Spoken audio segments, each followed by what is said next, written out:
I was listening to Alan Watts the other day, and he was talking about how we should explore two different paths of life. One is death, and the idea of death, and we often get really, we sort of go into, I don't want to think about that, and the reality of death, and I know this sounds like a heavy subject, but stick with me here, is when you actually go down to the ends of it, it is a great source of creativity, but it's also a great source of motivation for change. Because, we worry about things that we can control. We worry about things like what happens if this relationship ends? What happens if, that person doesn't like what I say, or that person doesn't hear my feelings, or what happens if I don't get that job? What happens if it, and it's like we worry about things, one, that we can respond to and change our lives, and that's the really beautiful thing to know that, if I'm always worried that my relationship is going to end, it's going to end because I'm going to treat it in a way where I won't open up fully, so it will end because I will be not allowing myself fully into it for fear of it ending, which means I don't fully show up, which means I produce its ending. So we have to look at the things we fear and how they shape our lives.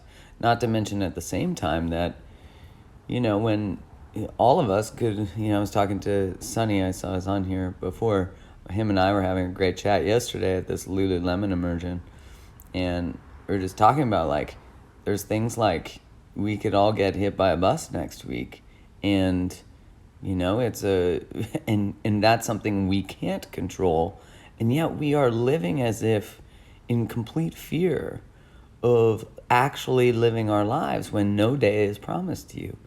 No day is promised to you.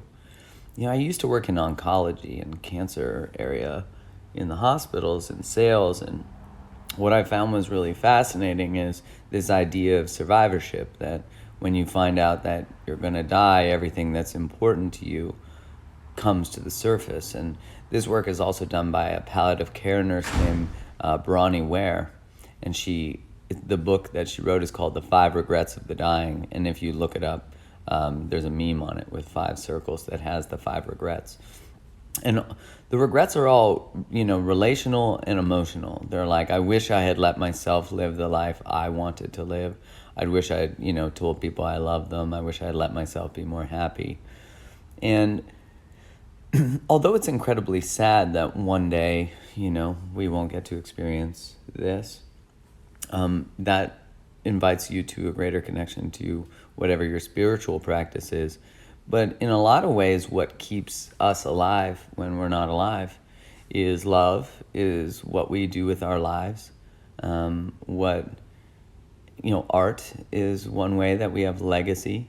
But what you do with your life and how you make people feel ripples through time. That's, something that can't be stopped. And the legacy that you leave is a great exercise where you're to write your eulogy. I believe it was Stephen Covey who first did that in 7 Habits of Highly Effective People. You are to write your eulogy, and then you're to live the life that gets that eulogy. What a powerful thing to think of, right?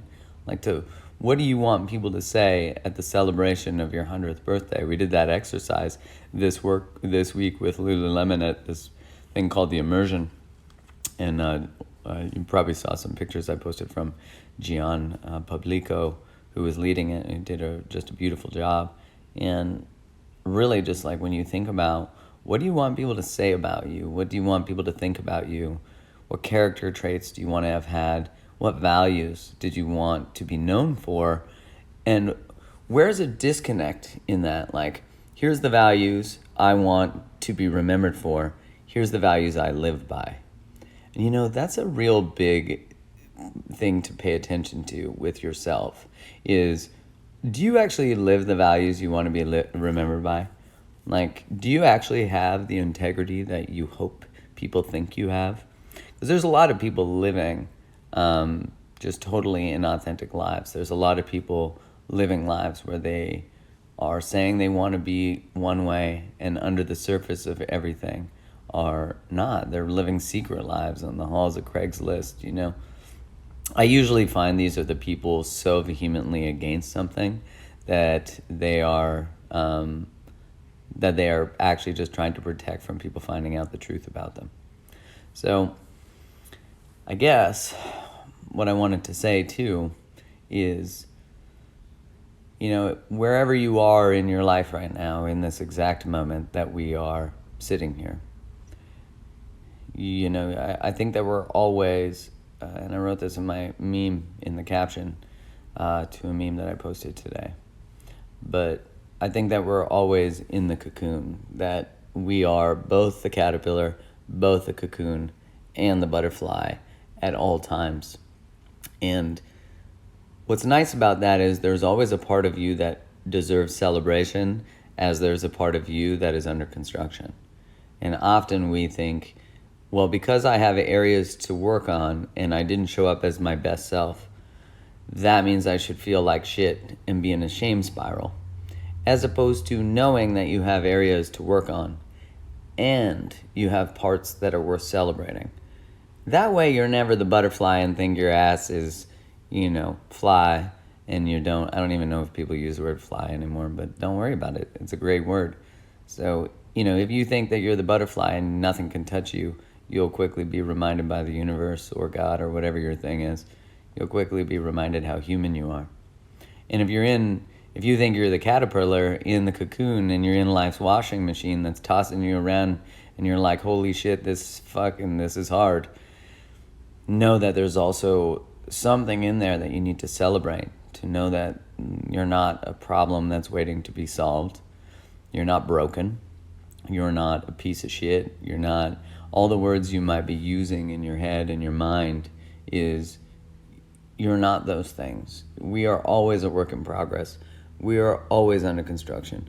We are always learning.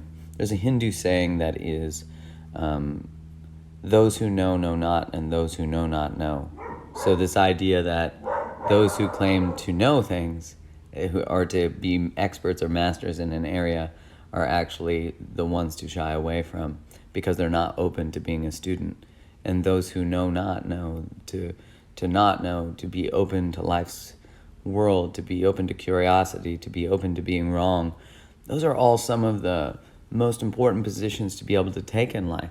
Like one of the most powerful positions you can take in a conversation with a partner, but really in anything, in your political views, in your religious views, in anything that you hold as a fact, can you hold as the opposite being true at the exact same time? Because remember, everybody can experience a connection very differently. And anyone can experience a life event very differently. And we often don't want to take on the possibility of someone else's point of view because we feel like it diminishes the credibility of our own point of view. It doesn't at all, because that's under this idea that one person is right and the other is wrong, as opposed to both people have the right to their experience, especially based on their lives, especially based on their history, especially based on their culture, especially based on their trauma, that we can experience two things very, very, very separately, and they can be both right. So when you can look at your partner or whoever it is that you might be in conflict with, and you can say, tell me more about your position, in the way that they manage conflict resolution between couples, they actually teach it under the context of how they manage conflict resolution with countries. That's the premise of how it was designed. Gottman's work was designed that way with couples. And that's because before I can go into convincing you about my point, the work I need to do, and what they have, they do this in Imago dialogue too, which is IMAGO dialogue, which is by Harville Hendricks and his wife. And what I need to do is I need to tell back to you your point of view accurately before I can go into persuading you about mine. So I have to be able to say to you, if I understand what you're saying correctly, it's this, this, and this. Is that right? And you get to say yes or no. And so when I do that, what happens is I have to put myself into your shoes and think about it, especially when the next part is validating and then the next part is empathizing. So it would be me saying, like, I can imagine that must be really hard. That must be really stressful. So can you imagine in a conflict if one person says like, hey, earlier I felt really disregarded by you when this, and this happened. And the other person says, okay, so if I understand what you're saying correctly, when we were in this situation and I did this or didn't do this, you felt disregarded. Is that correct? And the other person goes, yeah, that is. Okay. Did I get everything? Is there anything else? No. Or yeah, there is actually more. So that's where we start to build these bridges in communication, because we've replaced defending ourselves or withdrawing or getting angry. We start to replace those emotions, not to not feel them because they're important to feel because there's hurt in there. You're not going to bypass them, but to hold them at the same time as curiosity. So the trigger, essentially, which triggers us to get defensive, to get angry, to get reactive, that trigger we observe and we can feel it in our bodies. But we choose a new behavior. We choose this moment where we go, oh my God, everything in my body wants to defend. I can feel it in my throat. I want to get angry. I want to shut down. I want to leave. And instead we say, tell me more about that. Oh my God, now we're in this place we've actually never been. We're in this place we've never been.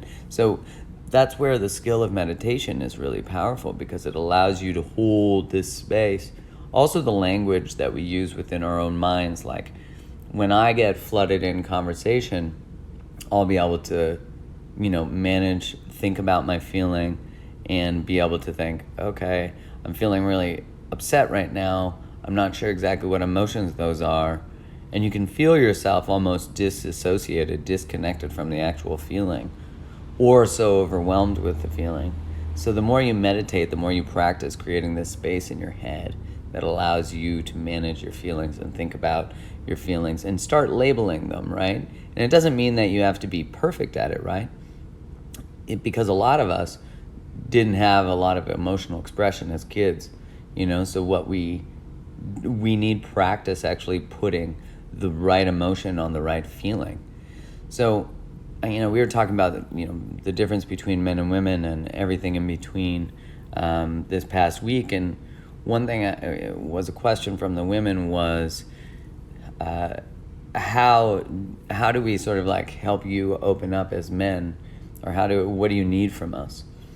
And one thing I said is that we need to recognize that, and I'm genderizing, so I'm generalizing, so just prepare yourself if you don't like that. I'm just going to do this because it's important from a socialization perspective, which is, for the most part, men are not socialized to communicate their feelings. And when you're in a conversation with a man, and I'm not saying this isn't true for women too, or any person, but when you actually look at the research and tell someone that this baby's a male and this baby's a girl, we right away treat them differently. And so whatever age a man is, by the time he is that age, he has not been socialized or celebrated to share how he feels. So for the most part, men are prisoners to emotions in their bodies because they don't have ways of expressing. The only socially sort of acceptable ways of expressing that are celebrated are anger and happiness. Those are really the two, and anger is usually aggression. So there's not really a safe way to express things. And then, women are told not to be angry and not to get emotional because they're crazy. So we have the other side of that. But women are more socialized to share emotion and have emotion in general. So what happens is when you're in a conversation with a man and you're asking him how he feels, and he's trying to get the words out, the more you chase and flood him, the more the man will tend to shut down, because they don't know how to actually express, because it's never been safe. You have to remember, if the whole narrative has been stop being a pussy, man up, what kind of man actually has feelings? Like, there's a lot of shame associated with emotional expression. So what happens is when you ask, how do you feel? You don't tell me about how you feel. You don't express your feelings. You're never initiating. Remember, we have literally never been socialized to do that. Plus, we've never gotten social rewards for doing that. So when we actually do try to step into this very courageous space of expressing, that space likely has never been cultivated for us. So when we're trying to, and then we hear like, no, that's not right, you didn't get the right feeling, oh my God, you offended me with that, you didn't. It's like the fumbling is because there's a labeling that's happening that has never been labeled. So then if you keep pressing us, it doesn't create a safe space for expression.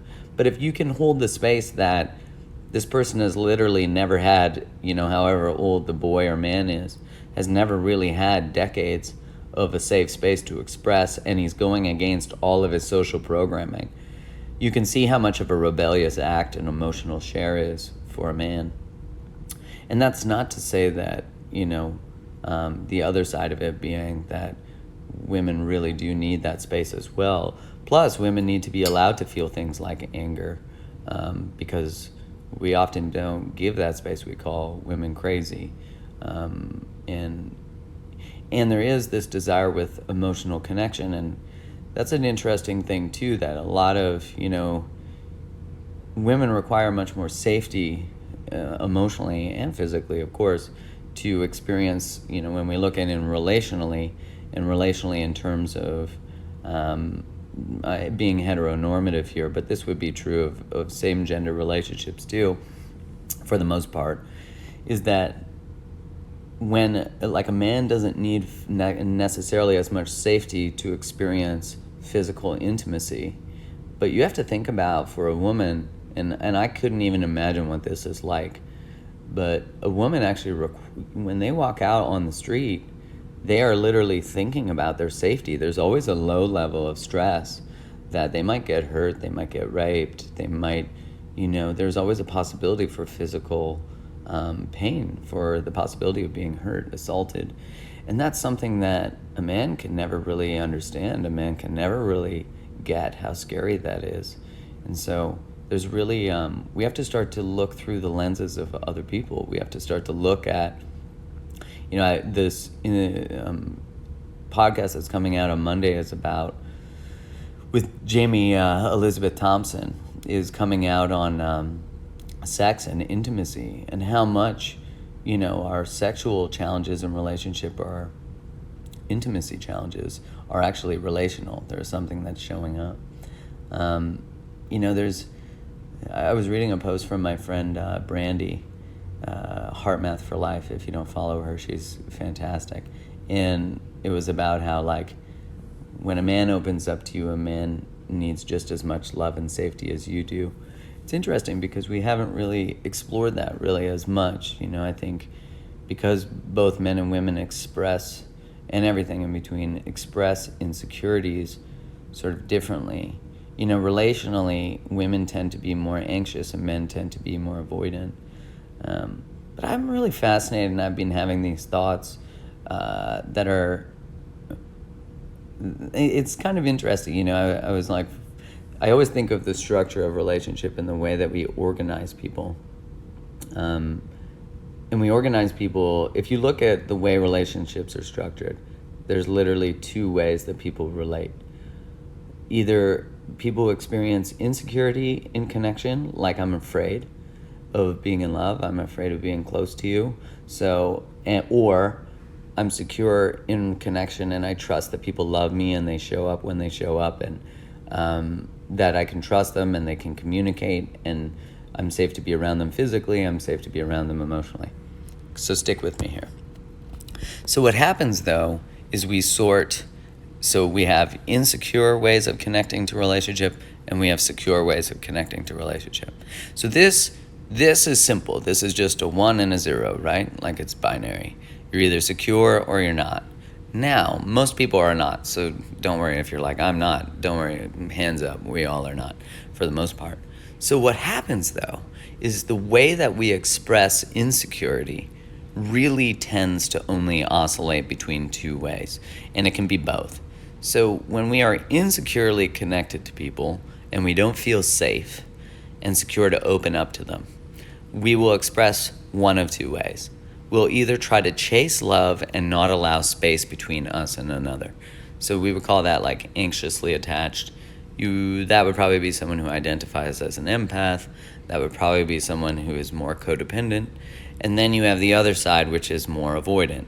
So that would be withdrawn, afraid of being close to people. So it's interesting, right? Because both of them are the same experience of emotion, of that insecurity. But one desperately doesn't want to lose connection, and the other one desperately doesn't want to get too close because it hurts too much. So see how what tends to happen, and the reason I don't only want to formulate this as anxious and avoidant is because there's something that's really fascinating that I was thinking about. I call it fascinating only because it was making my brain synapses fire with excitement. Is I was thinking about how it's really interesting that we have people who love so much that they desperately want to love everybody and be close and be in relationship and just like want to love. But it comes from this place of insecurity where they want to prove. This is really interesting. And then the other side is people who are afraid of love, right? So we can see that. Some love so much and just want to experience and have it pour through every vein in their body and all their cells, right? And they're just like, ah. And the others are like, yeah, but that's a lot and that's scary. Okay. So what happens here, though, is interesting. Is you would think that the people who love would go find someone else who loves love, and they'd love together, right? But that isn't what happens. And usually if that does happen, it's like very codependent and enmeshed, but it's so rare to see like two people who extremely love and end up in a relationship together. No, it's usually someone who really loves love and just like desperately wants to be in love, and someone who's afraid of love. And the people who really love want to convince people who are scared of it that it's safe and it's amazing and it can save them and it will be every delicious moment they've ever wanted in their cells. It will finally be the thing, and they'll convince this other person that love is the greatest thing since sliced bread. Although we say that, I don't know why sliced bread became so cool. So isn't that fascinating? Now, we spend our lives often with people who are afraid of love when we desperately want to give it. And there's a couple things that happen when we're in this experience. Because I actually don't, I'm not into labeling so much that avoidant people are narcissistic, because they're not. Narcissistic people, just so we can get that place there, is narcissistic people are extremely wounded people who are completely disassociated from their shame and their pain. They won't even touch the edge of it, so they use different manipulative tactics to not have to feel it. So, but if we go back to this, the person who loves love and chases unavailable people who they're trying to convince that love exists again. And I really thought about it these are people who love all out and want to convince other people that love still exists, who have given up on love, who are afraid of it. And I think that's kind of neat. But what happens there is the people who identify as loving love and chasing it get to do this. They get to, one, say they love all out and the other person doesn't show up. So they get to stand on their righteous throne. Because there's unhealthy expressions of all of this. They usually do identify as empaths, and they usually identify as anxious, and they usually will be labeled codependent. But what's fascinating is they start to use their desperate desire to go chase all of this and to convince people that love exists. It just keeps rewounding them because they keep chasing people who are available. And so likely their thoughts are that people never show up for them, people never choose them. I just love these people and they're not ready for me. But that's because there's no space between that person and another. There's not a healthy level of space. There's often a rewounding and a smothering that happens, and a desperate controlling that causes the other person who's afraid of closeness and afraid of getting hurt to continue to get wounded, which causes them to withdraw, which is exactly the wounding pattern of the person who chases love. When I love people, when I show them who I am, when I finally find someone, they withdraw and leave and reject me, but very much just being created by the very person's own idea that they get to stand on this righteous throne of being someone who loves all out and holds this space of no one ever chooses me. This is a space that absolutely I have lived in that space. I've also lived on the other side. That's the beauty of being a creative person, is you can oscillate between the two just to keep shit really interesting. So the other side, though, and I think this is also fascinating, is we are not having a lot of conversations about if you're the person who is afraid of love and you're the one who runs from people who can love you. Because if you're someone who runs towards people who don't love you or can't show up for you, or you're the one who's like identifies as an empath and loving all out, I mean, there's lots of reading for you. You know, there's lots of advice for you. It'll tell you to take care of yourself, get to know what it's like to be alone, build your own identity, find your own values, find your own, learn how to express your needs, don't be a victim, finally show up for yourself, stop choosing unavailable people. Really, the healing for anyone who's in that state is to stop chasing people and convincing them to choose you and stop avoiding doing the work by trying to get other people to do their work. I mean, really, that's what it is. When you get off your righteous throne of telling people that they don't choose you, then you remove the wall that protects you from people actually being able to choose you. But here's the other side. When someone is avoidant, ghosting, all that kind of stuff, we don't have a lot of understanding or a lot of safety for someone like that, because we have labeled and coded that right away as narcissistic. I saw the other day someone comment and say, like, there is no space for ghosting these days. Like, it's just a fucking cowardly act and blah, blah, blah, blah, blah. Sure. But if you actually break down the pathology of ghosting, I mean, it's just fear. And, I don't think there's anybody on this live right now or anyone watching this video who can say they've never hurt somebody, they've never not expressed themselves, they've never been, they've always been completely honest with the people they're dating, or, we all have covert ways of being slick, and we, especially the best of the best, know how to make everything look like they're the victim. Let's be honest. So let's look at the other side of this, because I think a lot of what goes on in our world today is we are in this space of trying to figure out why no one, why no one can show up, and we're in a lot of victim celebrating, which isn't productive, And, there needs to be more empathy and compassion for both sides of the human experience, which is, if you have been hurt by love, you probably desperately cling to it, but you also might run from it. And the people who run from it, it's just a different response to trauma. It's a different response to pain. I've been avoidant. I've been withdrawn. I've ghosted someone, Like, I'm a human being. And if I just start to shame all of those things rather than turn towards them, and sorry about that. But if I look back towards it and go, okay, what is it that why did I do that? Why did I ghost someone? Sorry, I just have to send a message because I got called. I don't want to call during this. So why did I ghost someone? Here, let me tell you. So I went through a breakup that was really hard, and I was 27, and I was heartbroken. I didn't know who the fuck I was anymore. I felt like everybody had lied to me my whole life.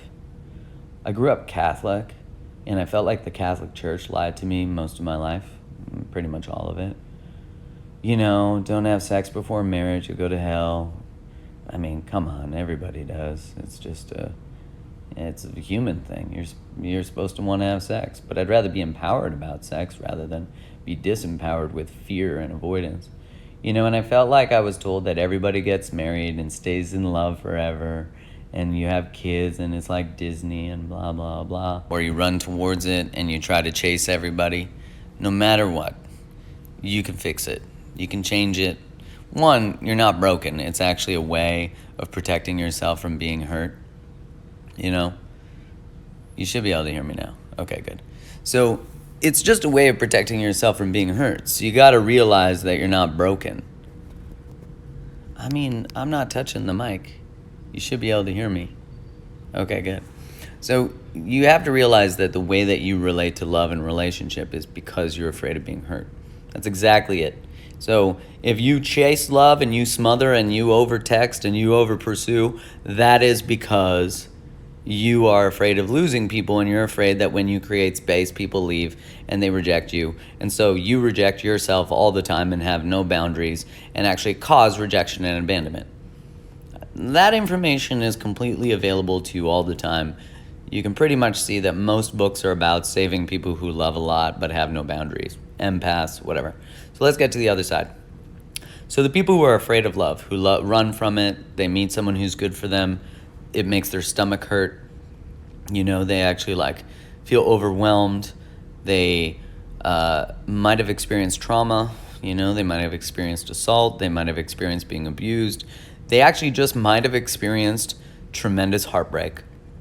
They might have experienced a parent who left, a parent who died, you know, and they might have experienced all of this. And the beautiful thing about that is that the way that you have protected yourself is by creating space between you and another. So when you oscillate between the two, I chase love, I can't wait to have it, oh my God, I got it, fuck this, move back. When you oscillate between the two, it's because we haven't learned yet how to say no, have good boundaries, and how to get close to people and trust that we have our own back and that they can love us safely and be connective and be vulnerable and be open with us. So the real step in this is, one, when someone is overwhelming, you'll hear this happen a lot, and it will be with any type of person, male, female, anything in between, is they'll say, I just need some space right now, which for anyone who is afraid of space and anxious, that's going to cause a cascade of fear. But the person needs that space. So if you go fucking chasing them and over texting them and don't honor the space they ask for, what you're saying is your needs don't matter as much as my own. Whenever you ask for space, it causes me to go down this cascade. You're so selfish. No, they're not. It's the exact same request you make when you say, I need you to tell me you love me more. I need you to message me in the morning to say that you care, or before you go to bed. Those are all fair requests. But why is the other side request not respected? And it's because we on the other side, who are afraid of space, haven't healed that. But we get to put it under this title of, we're just trying to love you. Martyr, righteous, victim. Now, I want to put in a little caveat here. If you have a partner who asks for space and never comes back to enter the conversation, and we'll talk about that later, and you talk about it 5 years later, that's different. So if you're someone who asks for space and you're someone who needs space, then this is specifically, I want you to know that if you're going to ask for it, you can't just use it to avoid any sort of conflict and closeness. Ooh, Mindful MFT, I see you. That's my homie, my bestie. You guys should follow her. She's amazing. So when you ask for space as someone who needs space, you need to say, I need some time right now. I'm going to come back to you you have to label the time. And the rule is you can't go more than 24 hours. So I see your tricks too, because I have these tricks. I know all the tricks. I'm a trickster. So if you want to learn how to build trust with someone who gets afraid of your space, if you use creating space as a way of punishing your partner, then this is about calling your own ass out and saying, I'm going to say to my partner, I need 2 hours. I'll be back. But you have to come back in 24 hours. And what it does is it teaches the person who needs to heal their relationship to space, the person who's controlling, the person who's overwhelming, the person who gets anxious, the person who overtexts. It teaches them that when you take space, you come back. And so it's starting to heal them too. It allows them to heal. Um, if someone needs space from you, you have to ask them, what are you doing with the space? What do you need space for? To process. Okay, when are you going to come back? I would say that if you're in a relationship where you can communicate, hopefully you're in one like that, you say like, I want to respect the space that you need, and here's the rule that we're going to make, that you have to tell me when you're going to come back, and you're going to come back within 24 hours. That's the rule that we have. That's an absolute deal breaker. And in 24 hours, they come back and say, like, I'm still processing. But, a lot of people will say, like, oh, I'm processing, and then they just ghost you. So you can't allow that kind of behavior, And so this is really an act of, how do you move closer to love when you're afraid of that love leads to pain? So the other thing is, two avoidant people don't really date each other, right? Like, they'll never find each other. I was saying in the first live I did before the technology broke, I was saying that, we have these people who desperately want to prove to the world that love still exists, and we have people who are afraid that love hurts people, and love is probably associated with pain because of trauma, hurt, abandonment, rejection. And so those people don't find each other. They do for one-night stands. They're like, oh, I'm going to go find someone else who desperately likes closeness, but as soon as they have it, they run from it. So that's where people who are traveling bang each other, because there's like a time, you look at hostels, right? I'm like, I'm going to be around you for a week. I got no problem being vulnerable for a week. So they hang out for a week and then they fall in love because, of course, their tactic doesn't work. Because as soon as you make love, you're exchanging some hormones too that instantly creates connections. And so you got to mind your oxytocin, because oxytocin is a bonding hormone and it gets released during breastfeeding, during orgasm. It'd be kind of weird if you're breastfeeding and orgasming, but you know what I'm saying. They don't happen all at the same time. Or maybe they do, I don't know. There's got to be some sort of weird fetish where that happens. So this is exactly what I'm telling you guys about. My mind goes off on these tangents. But I think it's really beautiful to be able to start to look at, how do I relate to love? How do I relate to other people? All right, let's take a look here. She asked for that space and wanted me to move back to my house so she can be alone. Find out she was talking and texting an old boyfriend constantly and planning to hang out with each other while I'm gone. Listen, that sucks. And when someone asks for space relationally, not just in a conversation and a conflict, that's very different. Here's the deal. I had a girlfriend ask for space a couple years ago, like 10 years ago. And I remember saying to her, it was 10 years ago, maybe something like that, 8. And I remember saying to her, what are you going to do with the space? Like, tell me what you're doing with the space. Because a lot of people ask for space is just a way of like tearing down the relationship status so the hurt of the breakup is just not as immediate. And so I'm aware of that. So personally, I don't personally like when people use that as an excuse. So what I'll say to someone is, and I said this to her, I said, there's 2 ways to take space. You take space, you're working on yourself and work together, and I help support that, and I'm here, and there's like safety for me. Or you take space and you're working on yourself or whatever you're saying, and we're not together, and there's nothing moving towards us. And that's what she said. Number 2, had I not clarified, we would have taken space and I would have wondered and I would have been so anxious, and my stomach would have hurt and I would have been thinking about it all the time. And instead, you got to get clarity. You got to ask hard questions. In my breakup recovery course, I talk about this, like, you got to get connected to the truth. You got to figure out what's the fucking truth. Because if you don't, you can't change your life. You can't take care of yourself. And we have a course, Kai and I, that's launching July 8th. If you guys want to do a deep dive into all this, where it comes from, what it's like, all that kind of stuff, then you have to do the work. And the work's fun, it's interesting to go into this stuff. It can be emotional. Hey, what's up, Bod Monzaid? I just spent the week with her. You guys should follow her. She's really funny. I like her a lot. So you have to actually do the work. We have to do the work of understanding, where does that insecurity come from? Where does it come from? Why do I relate to space differently? Why do I chase love and want to heal the world? Which is a really beautiful thing, right? But remember, that sort of wounding pattern doesn't get to sit on the righteous throne of I'm the one who wants to love all out and other people just run from my love. Because on the other side, you're not open to the possibility of someone actually trying to love you. They just are afraid of love, so they create space between themselves and yourself. I think people should go to couples counseling if they want to work towards resolving something. You should go to therapy and counseling and coaching just because you want to be a better human. Just because LeBron James is the best in the world doesn't mean that he doesn't have a coach, right? Because we can always get better. Like, to be in a relationship is a skill set. It's a skill set. You have to learn it. You have to master it. You have to understand it. You have to really want to dive deep within it. And the only way to do that, there's lots of ways to do that, but the actual way to change it is to change what you choose, to change how you show up.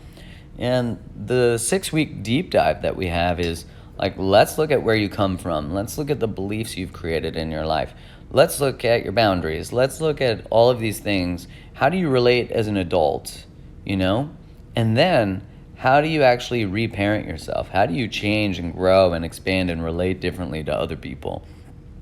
That's not just something that gets resolved on a Instagram Live, although that would be amazing. It's something you want to actually go through. And if you want to purchase it to sign up, just go to the link in my bio. It's the top link in my bio. And it's going to be so much fun. 6 weeks, and it's a deep dive. And the content will be available to you as long as the course is on the site. And, we've had so many people, because we've had over 500 people through it now, and people whose lives have been completely changed, and that to know, like, how they related. It was like, I was afraid of love, and now I'm, like, learning how to run towards it and how to choose available people rather than unavailable people. Like, isn't that a dream? Right? Like, if you attract the wrong people and you want to get clear on that shit, we got you. What is the language for the opposite of abandoning yourself? What's that called when you support yourself?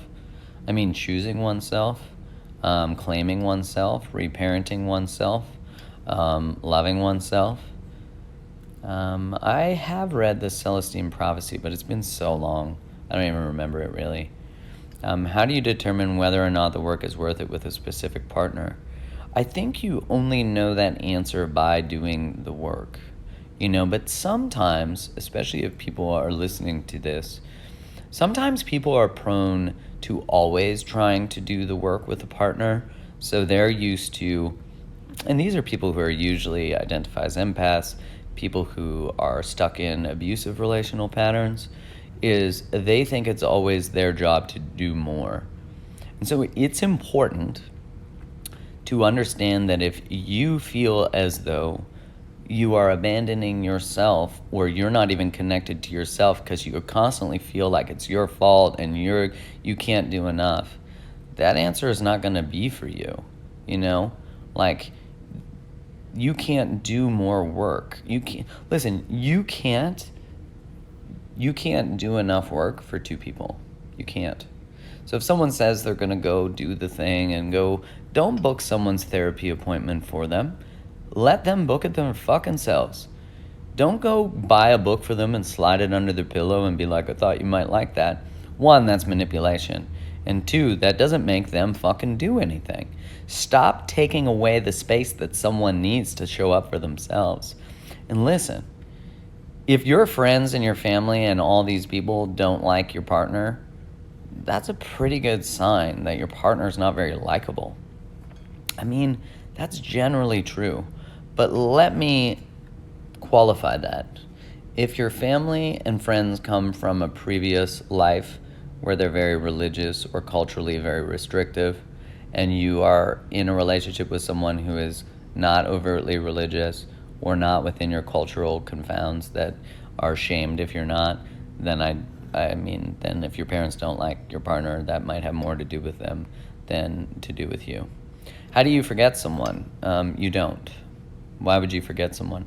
You need to learn from someone. When you learn from someone and what they taught you in your life and why they were in your life, then you will start to allow them, like the wake of a ship, to go off into the distance. And that's because you will have given your relationship a purpose in your life. If you will not turn towards the relationship to learn what it's trying to teach you, then you will hold on to them. The more you try to resist them in your brain, the more they will appear in your brain. So a really great way, there's a process. I mean, I have a breakup recovery course, so it's a good way to process all these things. But the other side of it is their loving kindness meditation. If you look up loving kindness meditations, they're really great. They're a good way if you're holding on to anger, resentment, hate for anybody. Loving kindness is really beautiful. It's this opportunity to process and move through, this desire to find peace within yourself and within them. I was laughing listening to a Carolyn Mace lecture, and she said, for every person taking a personal growth to get over someone else is taking a personal growth course to get over you. So, hey, fucking true, right? A good read on grief. There are a number of really good books on grief. A book that I really love for feeling like you're in life's washing machine or you're really processing an ending, and I recommend it in my breakup recovery course too, is a book called When Things Fall Apart by Pema Chodron. Is it possible to stay friends after a breakup? Personally, no, I don't think so. You know who it's possible for? It's for the person who broke up. They're like, I want to be friends, you're good with that, and the other person always sells their own ass out. Yeah, I could be friends, because they're hoping secretly that they'll get back together, and so they stay close and they let things really fucking hurt them continuously. They keep getting wounded, like, why can't I still be friends? And then they'll still bang every once in a while, We'll still hump. It won't be a big deal. So as the person who is holding out hope, you have to stand up for yourself and choose yourself, That's really important. What about a man who has 3 jobs and said he doesn't have time to meet me? He lives 500 kilometers away. We text daily, but then now doesn't after a few suggestions, although he seems to like me. Well, Gedenkenwort, I would say if you were to call out the truth on what's happening, I think it's pretty clear. So let's call out the truth. He has 3 jobs and said he doesn't have time to meet me. I mean, the truth's right there. He doesn't have time to meet you. You're not a priority. He lives 500 kilometers away. Not a priority. You text daily. Great. He gets to have you as an emotional space filled. I'm not into being someone's emotional prostitute, personally. And he only answers after you text him a couple times. I think the writing's on the wall here. Find someone who can show up for you, and also look at why you're okay with that. Why do you get breadcrumbs and that seems like enough? Fuck that. That's what I think. I want a cat right now. I know cats are great.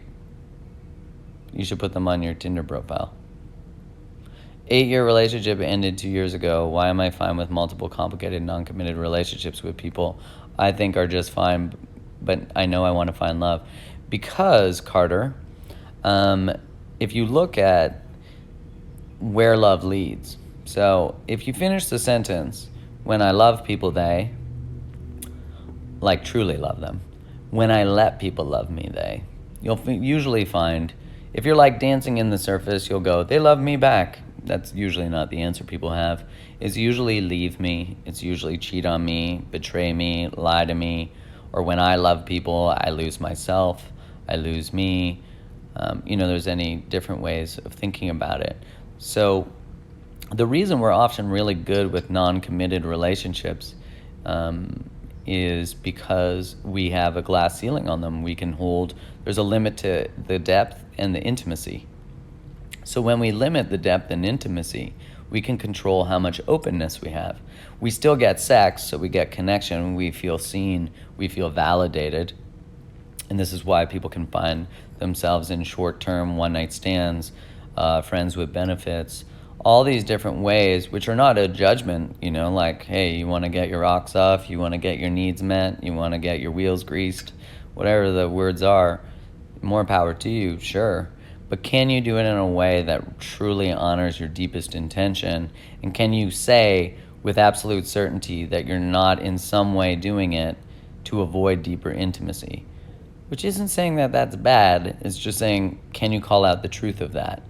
I think what's really important is, can you actually learn how to be in a relationship with someone else without allowing their needs to take over your life and their agenda to take over your life? And do you, in relationship, end up in a place where you feel totally lost and you've abandoned yourself? And can you actually get back into that without losing all of you? Most people don't. They only know how to go into a moderately committed relationship or none, or not even enter relationship, or enter relationship and completely lose themselves. And so they don't know how to do it between the two. So, I think that's important. What about long distance relationships? They can be really amazing, because when people are in long distance relationships, they have space between them, which is healthy. When you see each other, you're always doing new things, new exciting things. So that is very powerful to start to see that. And then it's when you start to come together, how do you not lose the space that your relationship was built upon? A lot of people do enter long distance relationships as a way of limiting intimacy. So just important to pay attention to that. But it doesn't mean that that's always true. I mean, I was in a long distance relationship, probably in a way to avoid intimacy and something starting really fast. So it can be really healthy for that too. It's just like, where are we going? That conversation needs to happen. What do you need in order to feel safe in a long distance relationship? Do I need to hear from you every day? Do I need to have a FaceTime call at least 3 times a week? For me, it was, I needed to know the next time I was going to see her. That was important for me. And I didn't want to go longer than 3 weeks. That was also important for me. And if she couldn't meet that or want to do that, that was okay, but it wasn't for me. I am dating someone who admits he is avoidant. He is in therapy, very much working on himself, but still struggling, saying he has 1 foot in and 1 foot out. A lot of this makes me feel really insecure. Absolutely, I would have him read Attached, and if I was you, I would read Attached. You could say to him, look, like, if you're going to say you have 1 foot in, 1 foot out, imagine if you could say you have 2 feet in. So just say you have 2 feet in. Tell me how it makes you feel. His therapist hopefully can help him work through avoidance and getting close. But you need to call him forward, not out, right, which is different. Call him forward, which is choose this or don't. Like, I have compassion and empathy for your avoidance, but I'm not going to allow certain things. Like, here are my deal breakers. You can't put the relationship on the line all the time.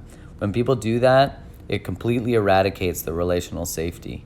Like, oh, this might end, I don't know if I even want this. Okay, then don't want it. But I'm not going to allow you to use that as a way of controlling the depth of it completely shatters the foundation of the relationship.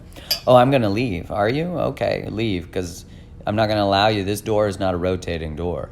Like, in or out. Because we have to start to call people to that space, because I'm just not into that, My fucking empathy leads me to consider him to be right. That's not empathy. That's not empathy, right? Like, empathy can have compassion. Empathy can have compassion, but empathy also can have intolerance. You can be empathic for someone and know that you're not going to tolerate bullshit. What if safety is compromised in a relationship? It depends what you mean by safety.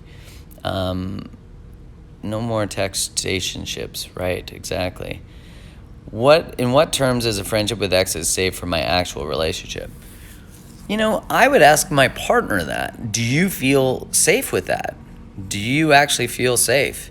What makes you feel safe? Look, my relationship is more important than my relationship to my exes. Why would I ever want to jeopardize my current relationship for a relationship with my exes? That's just ridiculous, right? If I make even, there's fair requests and there's unfair requests. If you are in relationships, and let's just say that you are either in a same-sex relationship or you're heteronormative, you're heterosexual. Either way, whatever gender or mix of genders or whatever is something that you're open to dating, and there is chemistry, and the partner that your partner and your friend doesn't make an effort to get to know your partner, honestly, to me, that is a bit of a red flag. All friends should want to get to know your partner. And as someone who might meet, like, if I meet a new female, I meet women all the time, I meet men all the time, if I'm cultivating a friendship, I want that person to have a friendship with my partner. That is so important to me.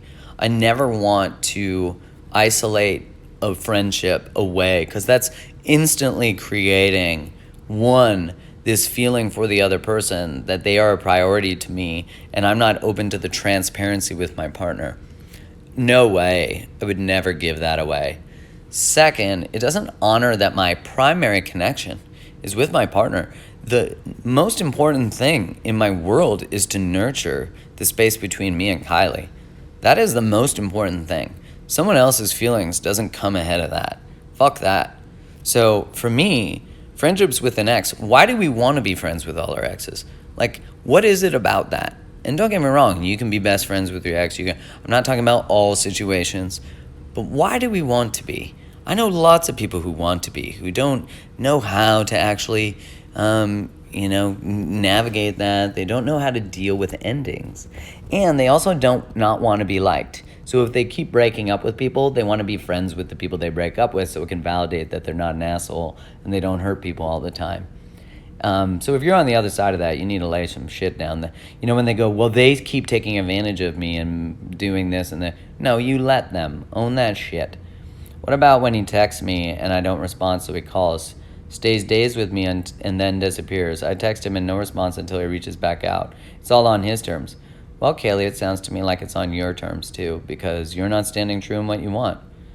So he calls. So this guy is like, you're getting what you allow. That's the truth. You're getting what you allow. They text you and you don't respond. Why are you playing that game? Because you're upset that when you text him, he doesn't respond? And he calls to next level it, of course, to then say, oh, I'm so sorry, I've been so busy, I've been working, and, blah, blah, blah, blah. People take their phone to the bathroom to take a shit. If they can't text you back, come on, get off it. It's on his terms, though. I would say it isn't. You allow it.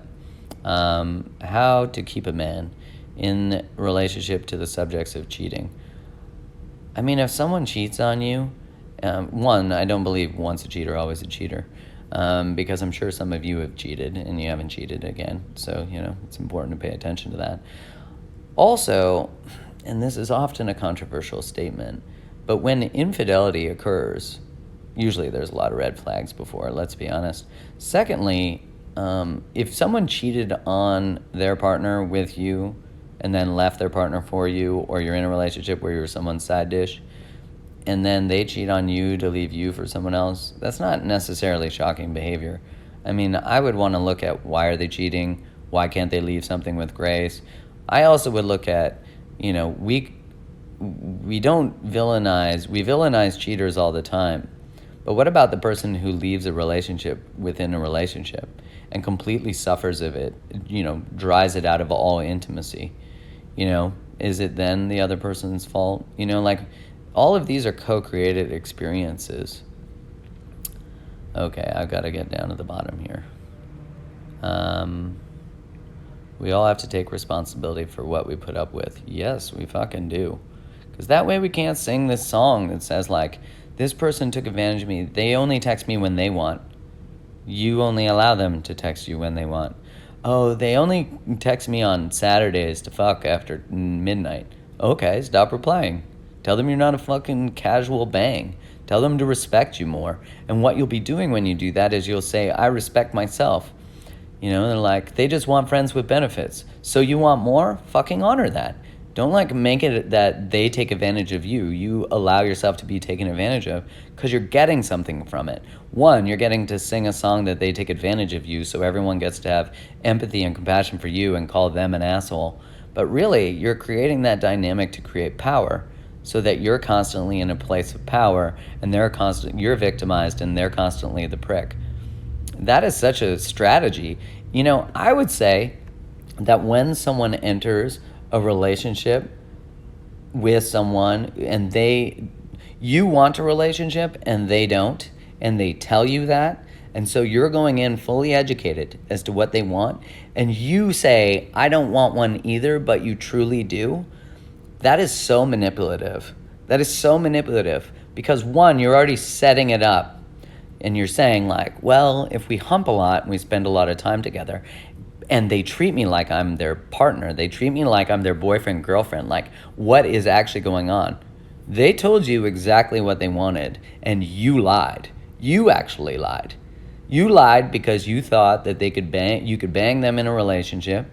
But I promise you that what's going to happen 99.9% of the time is they're going to be like, wow, I found this person who's really amazing, who wants the exact same thing I want, and I'm just having the best sex, and they don't even want a relationship. That's what's going to go on in their head. And then you're going to be so mad and feel like you were taken advantage of and that they told you, but they treated you like a boyfriend or girlfriend. But what really is happening is you have set all of that up so that you could sing the same fucking song where people take advantage of you and people don't tell the truth and people use you, when really you set yourself up for all of that. And that is exactly what's happened, is everything has occurred and you created it all. Ugh, that sucks, doesn't it? So when you look at the deeper level of manipulation that's actually going on there, we don't actually talk about that. Isn't that crazy? All right. I love all of you. I hope you have the best day.